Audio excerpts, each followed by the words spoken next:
Hello, everyone. My name is Edwin Edebiri, and I am the Chief Happiness Officer with the I Am Happy Project and also the Happy Neighborhood Project. I want to say thank you and happy Monday to everybody, and especially happy President's Day to those of you in the United States of America. This is Happy Monday. I do this call every Monday morning to help you set your week on a foundation of happiness. And it's also to educate you a little bit about happiness. And so I am really joy today and very, very proud to have a special guest from the UK. Now, Yuwa is an Australian-trained naturopath, qualified nutrition, Western herbalist, and remedial massage. She has a clinical practice in central London and is committed to assisting her clients to improve their health, energy, and overall well-being through a simple, sustainable choices. Yuwa, welcome to the call.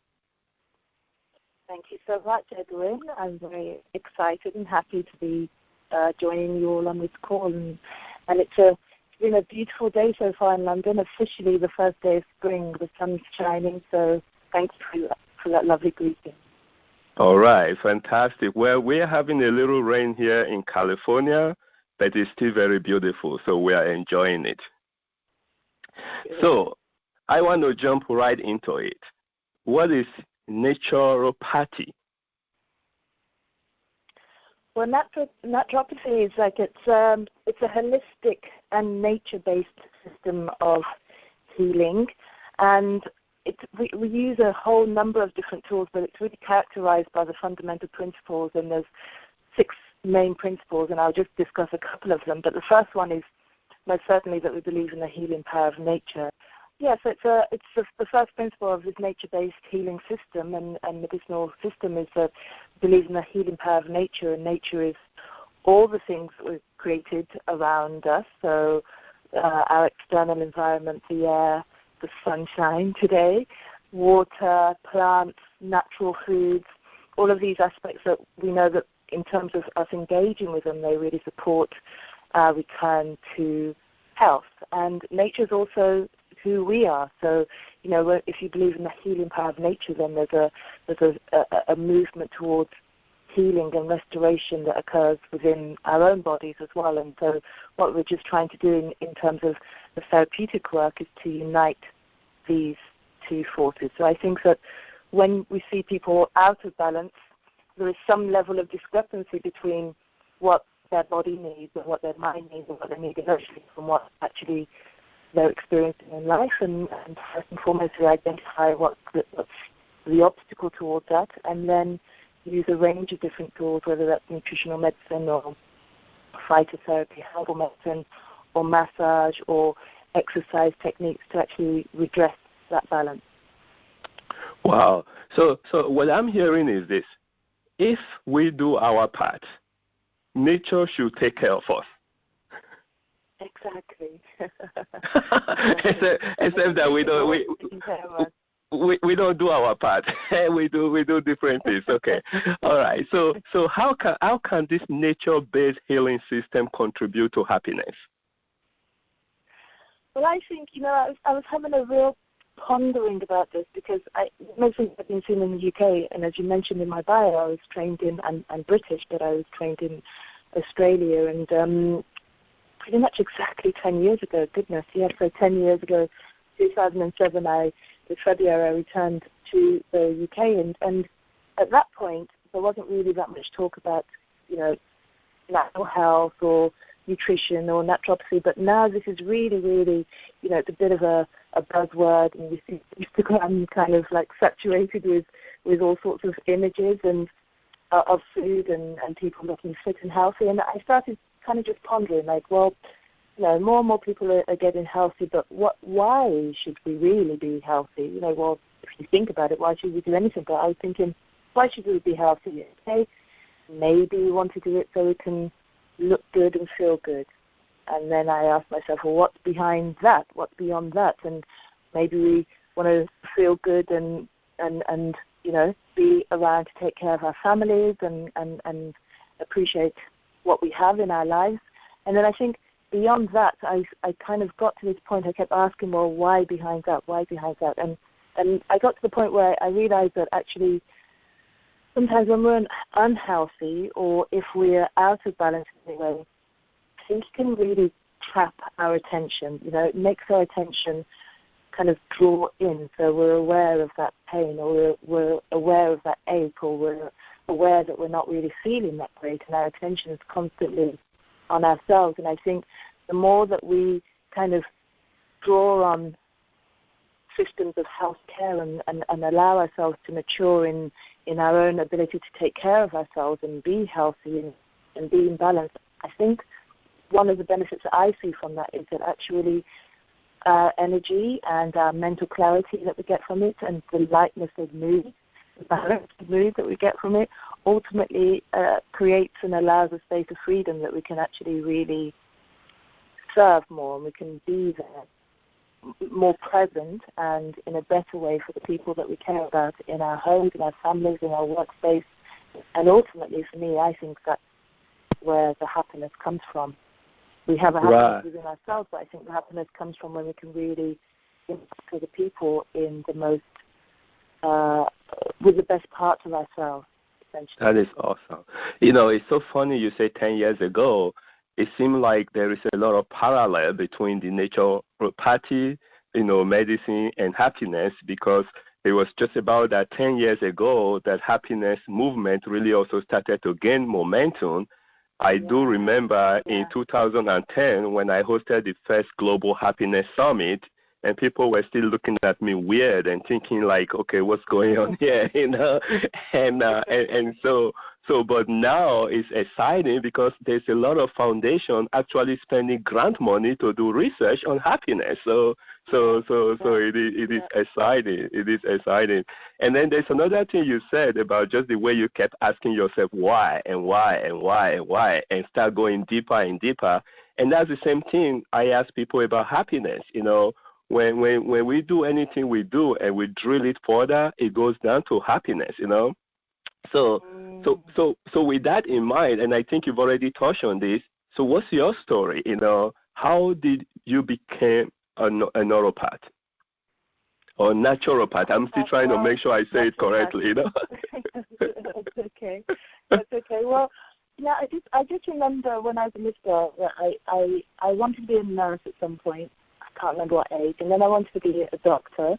And then as a teenager, I wanted to be a doctor of psychology, so my friend was studying psychology. And I remember also pretty much all through my life, I've always just loved plants. I just feel and understand and relate well with plants and grow plants. And I used to really enjoy cooking and preparing food for myself and for my family.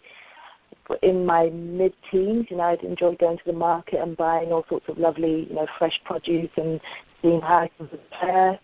And I also, growing up all of my life at school and etc., just was incredibly fit, and I'd be part of athletics teams and different teams. So basically, when I got to the final year of my dissertation, final year of my project, my psychology degree, incredibly stressful year, and I really drew on my physicality, so the exercise and the kind of the healthy food that I've always had. I really saw how that supported me.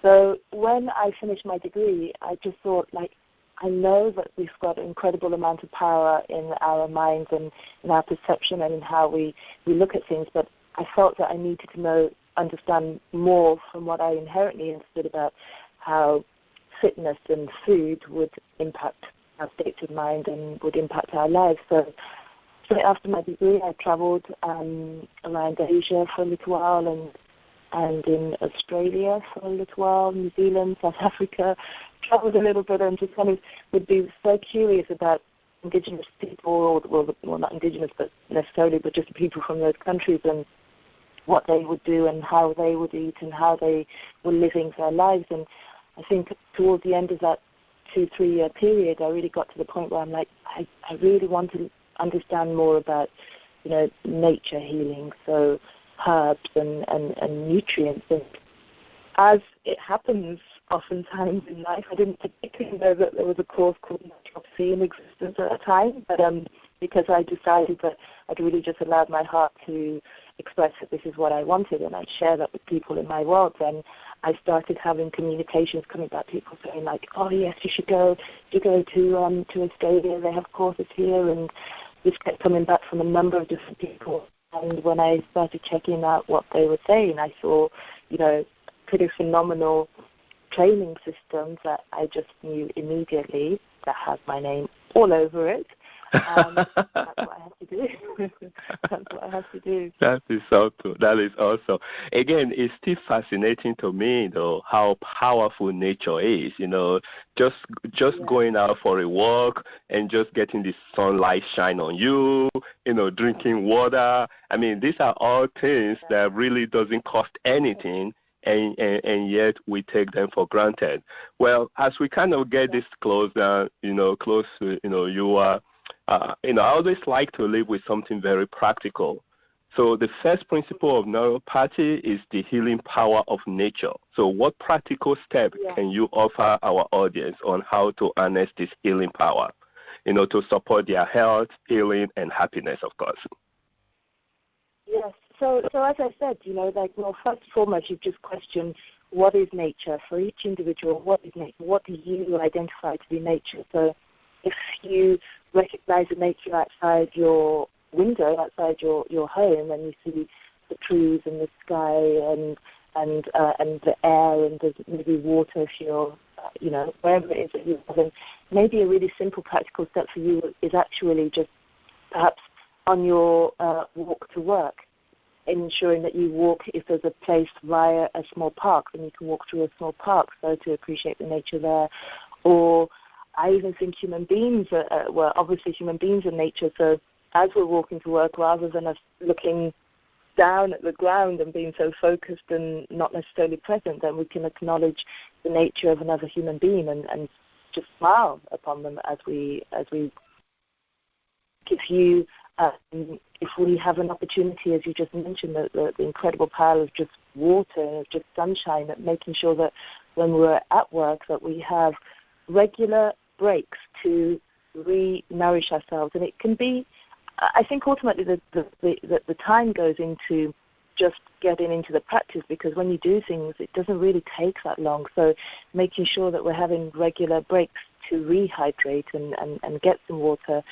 And, statistically, just a small percentage of dehydration can lead to huge amounts of, a huge drop in your energy levels. So, making sure you've got water breaks, making sure that we've got an opportunity to go outside and actually have some air and actually have the sunshine on our skin. So we know that certainly in the UK, vitamin D insufficiency and deficiency is a really, really big thing. And it's been a big thing around the world. And just looking at that one small thing that we could do to contribute to our overall health and wellness, I think is an important thing. In our homes, maybe it's about just buying, a couple of plants, particularly if we've got a lot of electronic devices around. We've got our Wi-Fi, our modem at home, we've got lots of plug sockets, and we create an environment, our internal home environment, that's just pretty wired. And if we're feeling wired and we're finding it difficult to calm down and we're finding it difficult to sleep, then maybe just having some, a few more house plants and that nature aspect within our home can really help to sort of balance us out a little bit. Wow. Socially, so what's your social environment, family, friends, work colleagues, community, where is it that you can connect to the inherent nature of all of these social aspects within your own internal environment?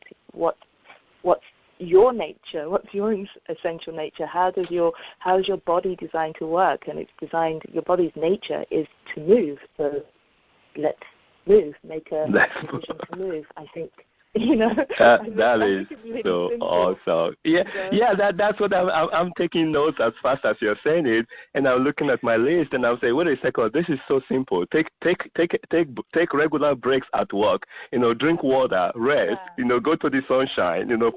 Plant in your home. I mean, these are so simple stuff. You think everybody will be doing it, but anyway, we are out of time, and Yuwa Agaido is one of our feature coaches. Folks, you can go to IamHappyProject.org, and you should be able to see her information under our feature coaches and also the app. Please download the app, the Happy Button app, and you'll be able to see her information. Yuwa, I am just so proud of you, and I'm saying thank you very much. All the way from London, connecting with us. I know it's like about 4 p.m. or something like that in London at this time. And we are still like 8 a.m. in California time. So again, I just want to say thank you very much for joining us. This, I would say morning time, but it's evening time, yours. And as part of our tradition, folks, we end the call by wishing everybody a happy Monday. Excuse me. And I do that because whatever we focus on is going to grow in our life. And so I just want to encourage each and every one of you to focus on nature, okay, and let nature do its part, and let nature do its part, okay? So I'm going to count to 2, and we're all going to say Happy Monday together. So 1, 2. Happy Monday. Monday, everyone. All right, thank you very much, and you guys stay happy.